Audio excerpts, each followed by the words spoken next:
that's all about making equitable access to medical nutrition a reality. I'm your host, Joanna, and this month we're dedicating this episode to raising awareness about homocystinuria, or HCU, and cobalamin disorders in honor of HCU Awareness Month. Today we have a very special guest with us. Barahat is a classical homocystinuria patient and a passionate advocate who's dedicated to supporting individuals with HCU. He is also a crucial part of providing suitable access to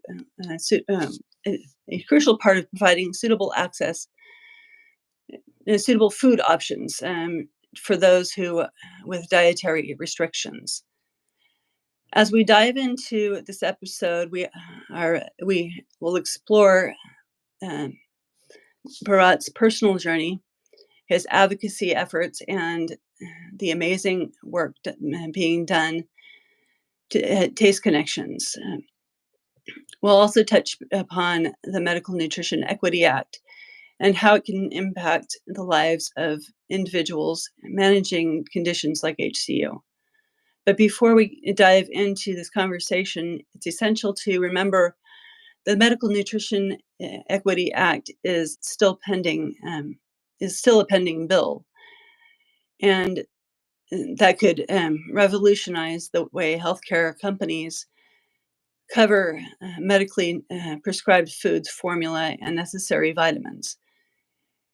It's a crucial piece of legislation that could change lives for the better. Today we will explore the world of homocystinuria. Bharat will share his personal journey and his advocacy work, and how his website, Homocystinuria Support, is making a difference.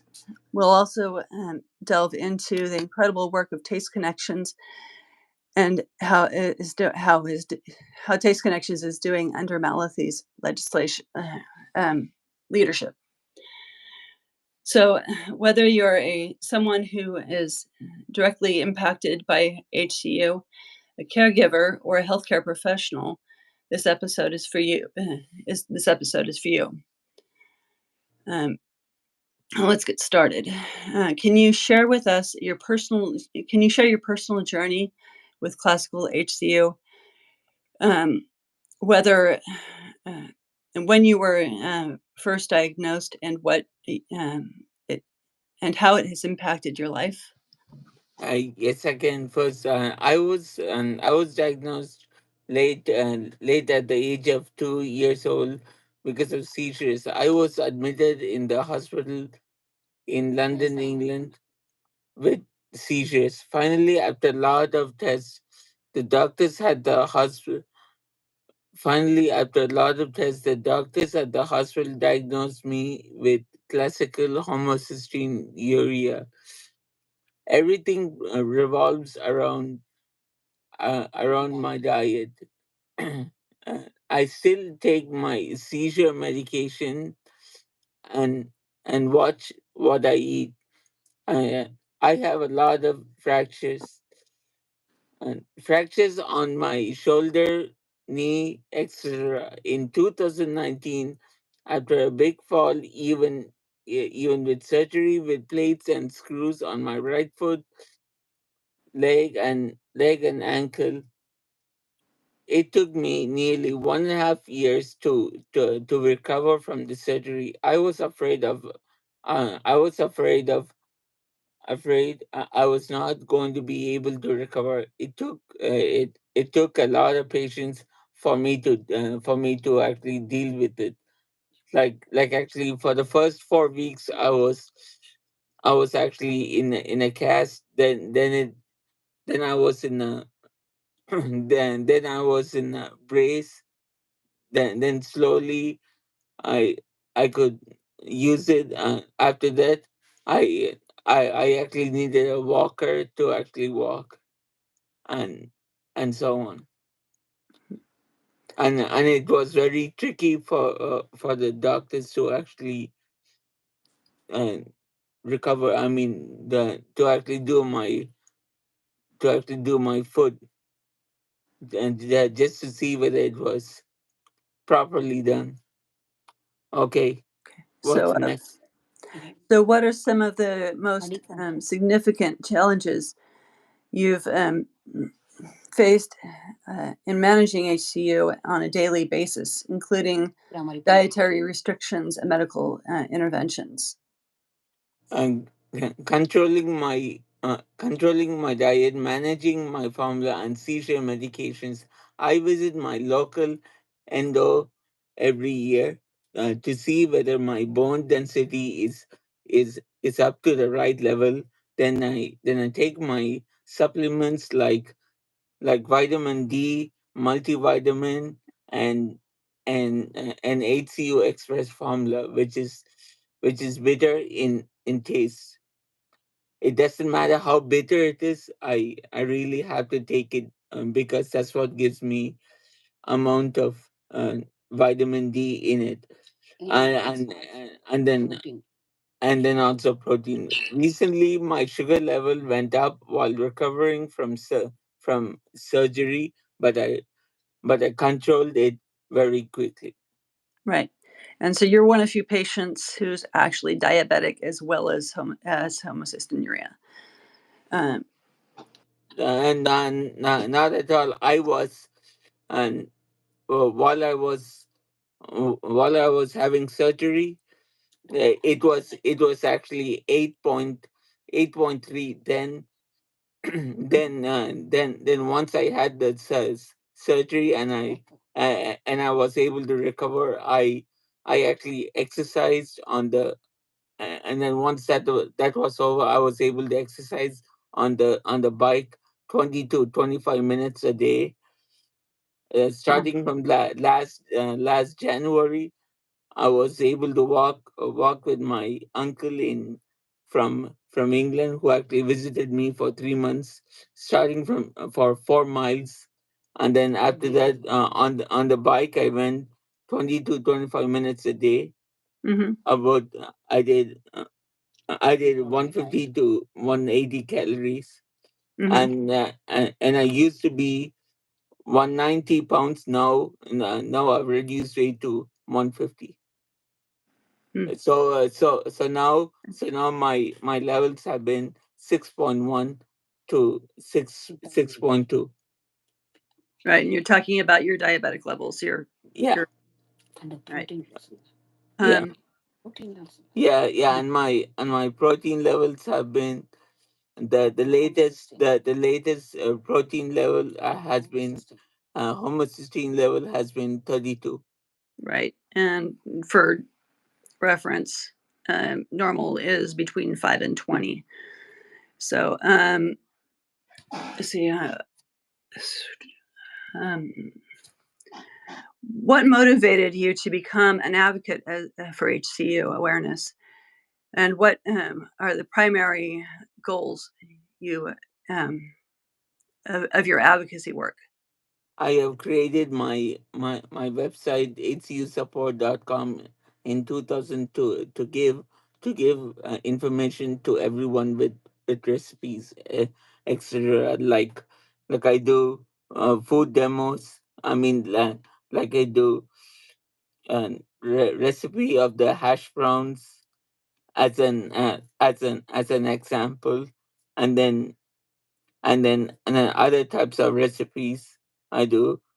And then even now, yeah, even these days, I actually cook my own hash browns every day morning with turmeric and with a little bit of chili powder and a little bit of potatoes, mostly radish and mostly pasilla chili Hmm. every day. So Hmm. that's what motivated me. So, what motivated you to start the website? And what motivated me to start a website, because um uh, uh, because I have this condition called homocystinuria, and I wanted to help help other people out who have got HCU. Mhm. Yeah, and then also how to travel to how to travel to places, and then how to manage a diet. Mhm. Let's see. How do dietary restrictions play a role in managing HCU? And we already went through that one. Let's see. How has your personal experience with HCU influenced your advocacy efforts and the support you provide to the HCU community? But how has your personal experience? I am interested in talking with others if it helps, if it helps them. That's why I started the website. I also attend every HCU conference to learn and also discuss with others. I do a lot of cooking, following the diet every day, like hash browns in the morning. Mhm. And I also keep my levels, and and no and I also keep my levels constant, at a constant level. Uh, You're also involved in Taste Connections, a low protein food company.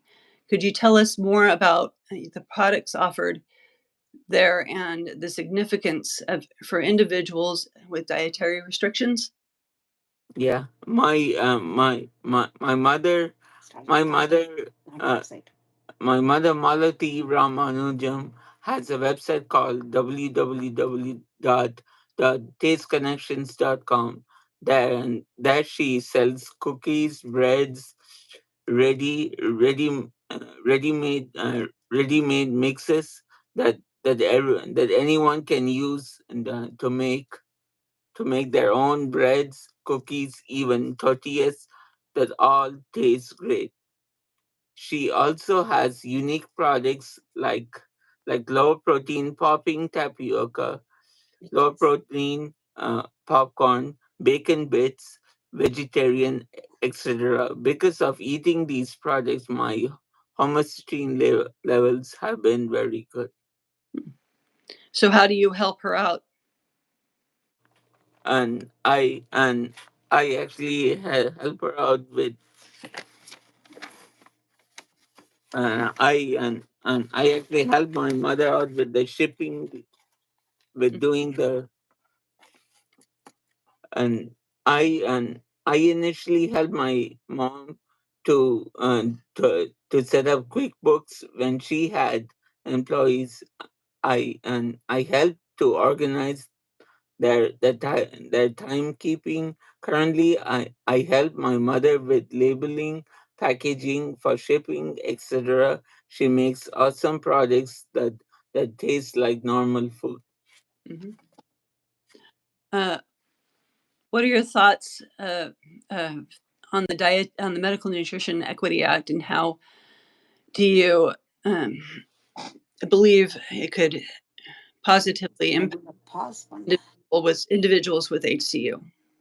Similar condition. My Okay, my thoughts on Medical Nutrition Equity Act is to cover the medical formula to everyone, to to make sure that everyone gets covered individually, and they don't have to suffer without proper nutrition. Though my formula is covered by my insurance for now, it can easily change. Mhm. So, what is a situation? What's a situation like in California where you're at? Right. It is this is it, for me, especially my medication, Mhm. and my medication it's not fully covered. So we have to pay extra for it. Right. You have to pay extra for the food. You said the formula is covered. Um, you have to pay for your medications and Yeah. the formula is covered. Is the food covered? No, no, No. it's not. The food is not covered. No, no, it's not. The food Okay. is not covered. Formula is covered. Right. Uh, Individuals who are newly diagnosed with HCU and other dietary related conditions, what advice would you give them to help them navigate the challenges that they face? Staying on the diet is very important. People can talk to me about people can talk to me about how to manage. It may look very difficult initially, but can be managed easily. This is where I can help in whatever way I can. What has been the most rewarding aspect of your journey, and whether it's related to your advocacy work or your role in Taste Connections? And because I keep healthy habits and also maintain my protein levels, I am able to enjoy what I do while traveling. Traveling also helps with my exercise. It has allowed me to explore and learn about history, and I like my role in these connections. Mhm. There's one thing which I forgot to mention. If I need to go and eat to a restaurant occasionally outside, I actually reduce my protein content, and I eat low in protein 3 or 4 days beforehand before I do. Okay, so going off the questions a little bit, Oh, sorry. what are your favorite? No, no problem. What are your what kind of restaurants do you eat at? What are some of your places? Indian restaurants Mexican restaurants, any kind of vegetarian and restaurants.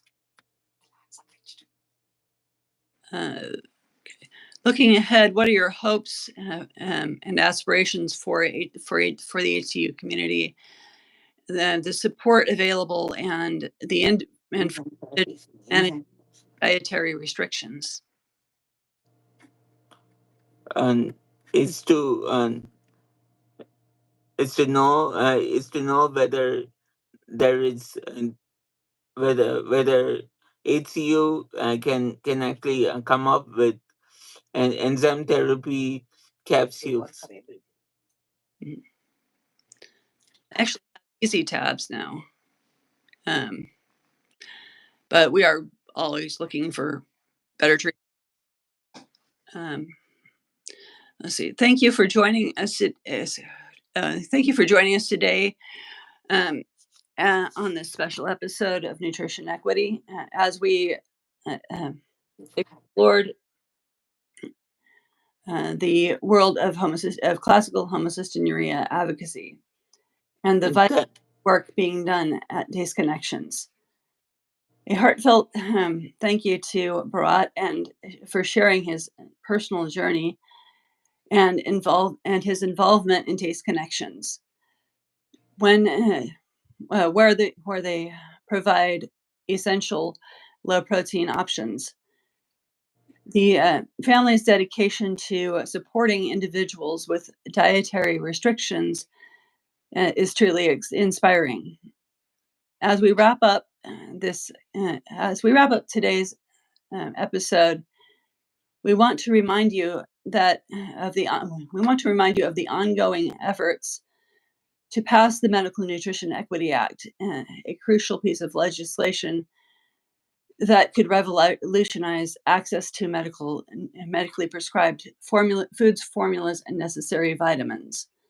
To learn more about the bill, explore patient stories, and understand state by state coverage differences, and take action by writing your legislators. We're currently looking for a House Republican to reintroduce the bill. Visit nutritionequity.org. It's a comprehensive resource that can empower you to make a difference. We will continue to provide updates on the progress of the bill and encourage you to reach out to share your thoughts and be part of change.